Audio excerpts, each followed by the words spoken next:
G'day whiskey lovers, welcome to the Hard Malt channel.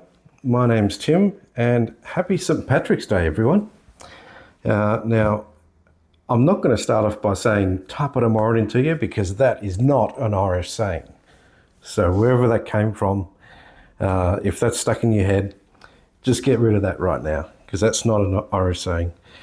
But what is Irish is this triple distilled, single pot still, 12-year-old Irish whiskey. It's from the Middleton distillery, one of their brands, and this is called Powers John's Lane 12-year-old. So this is produced, as I said, by Middleton Distillery, the same distillery that make Redbreast and Jameson and all these other well-known brands. Forgive me wearing my Teeling t-shirt, because that Teeling is not part of the Middleton group or brand. However, they are Irish, and the Teeling distillery is probably one of the closest to where the now defunct Powers distillery used to be in Dublin. So I think that's fair enough. I've got my Teeling glass here to pour some of this lovely stuff into. While I do that, a little bit about this particular bottling. I've read that it is predominantly first fill American oak ex-bourbon casks with what's described as a small percentage of Oloroso casks. So it gives us a bit of an idea of what we're expecting. Now, this is bottled at 46%. It tells us that it's non-chill filtered. Thumbs up. Tells us it's triple distilled, which is pretty much all Irish distilleries do that. It does not tell us, however, that it's natural colour. Do we give them the benefit of the doubt? I don't know. I'll leave that up to you. So let's see what we've got. So we've got mostly ex-bourbon American oak used in this.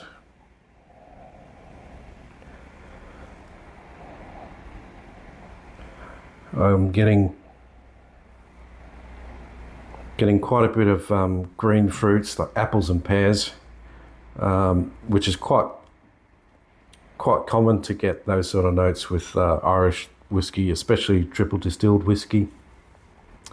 Also, Japanese whiskey tends to lean in that direction quite often. So apples and pears, honey, soft spices.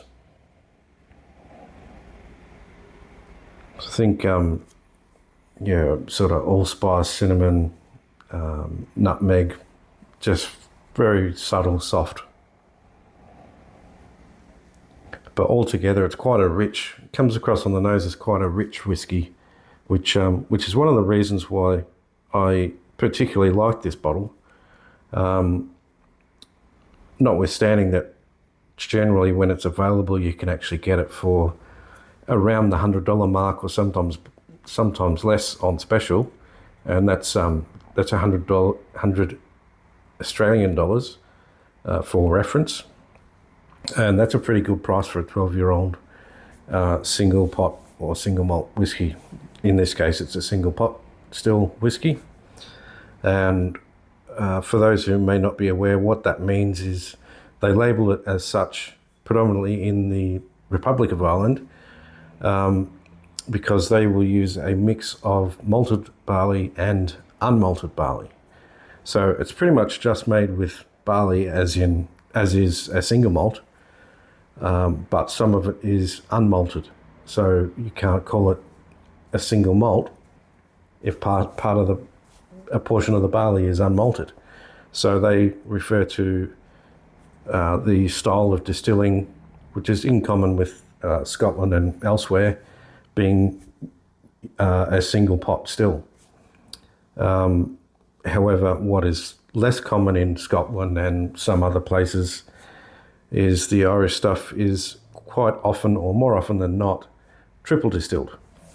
So it goes through through 3 stills, or goes through the same still 3 times.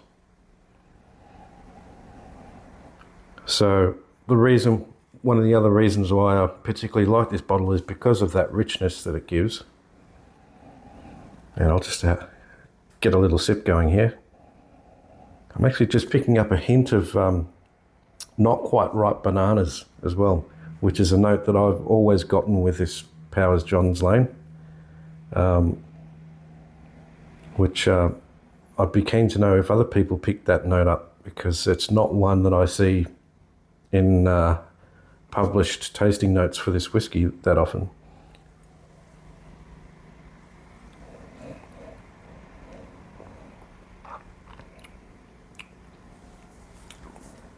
Of course, very smooth on the palate, being triple distilled.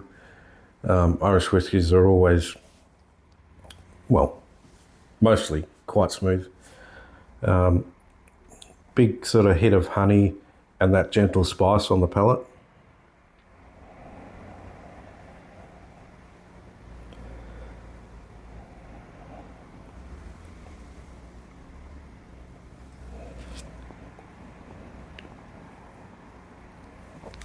Comes across as not too thin on the palate. It's not super gloopy or syrupy like some whiskies can be, but yeah, definitely not a super thin whiskey, which is good, which is what I like. The other thing I like about it is that, to me, it's not super complex, but it's actually quite easy to drink, but there's a little bit of an edge to it, which sort of leans more towards the Scotch style to me. So that's another reason why I particularly like this one, being that some of the other whiskies from the Republic of Ireland that I've tried, I kind of struggle to connect with them, because I tend to find that some of them are either overly cask driven, so they're using the cask influence too much, or more than letting the spirit shine, or they're just sort of, for want of a better word, lacking flavour. And I don't know all the facts and details about why this seems to be the case for me, but I kind of put it down to the fact that they're triple distilled. So you're already refining that spirit so much by distilling it a third time, and because that brings the ABV of the distillate, brings it up even higher with that third distillation. They then have to actually dilute that distillate before they can put it in a cask, because after 3 distillations, the ABV could be as high as 85%, which will close all the pores in the wood in a cask if you put it in at 85% or higher. So it gets diluted down to bring it down to a casking strength, if you like, or a filling strength, so that it can get some cask interaction with the spirit. But knowing that, and knowing that I find a lot of Irish single pot still triple distilled whiskies a little bit thin on the flavour, that leads me to think, is that dilution before filling the casks, is that contributing to just sort of weakening the flavour a bit? And therefore that's why a lot of Irish whiskies tend to rely a little bit more on the cask influence. Those are just my thoughts, my opinion. None of that is dead set fact, except for the fact that triple distilled spirit will be a higher strength than double distilled. So that's the only factor there. And the fact that they have to dilute it before they put it into cask. Those are the only facts. The rest is my opinion. But this one, as I said, there's that banana again. The apples are still there, the pears are still there, the honey. So as I was saying, I do like this one because it really packs a decent amount of flavour for me.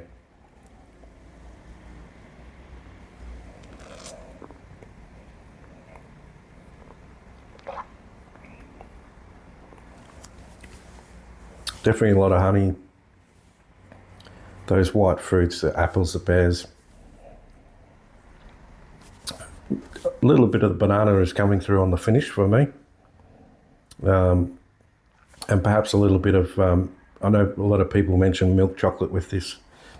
I could go along with that. But for me, I think that almost ripe banana note is just really on the finish for me. So is it super complex? No. It's really rich, flavorful. It's unchill filtered. I wish they'd tell us that it was natural color. And it's pretty easy to drink. It's a real easy sip of this one. I'd even say that you could offer this to a beginner in whiskey, and they find this quite nice to drink as well. So there we have it. That's Powers Johns Lane, 12-year-old, 46%. And I'll give this an 81 out of 100. So it's still it's a decent whiskey. It's good value, especially when you can get it, as I mentioned, for less than $100 in Australia. Top value, can't go wrong with it. So that's it for the review. I hope you all enjoy your St. Patrick's Day when the time comes, seeing as I'm a little bit ahead of some of you. But yeah, until next time, Slàinte mhath.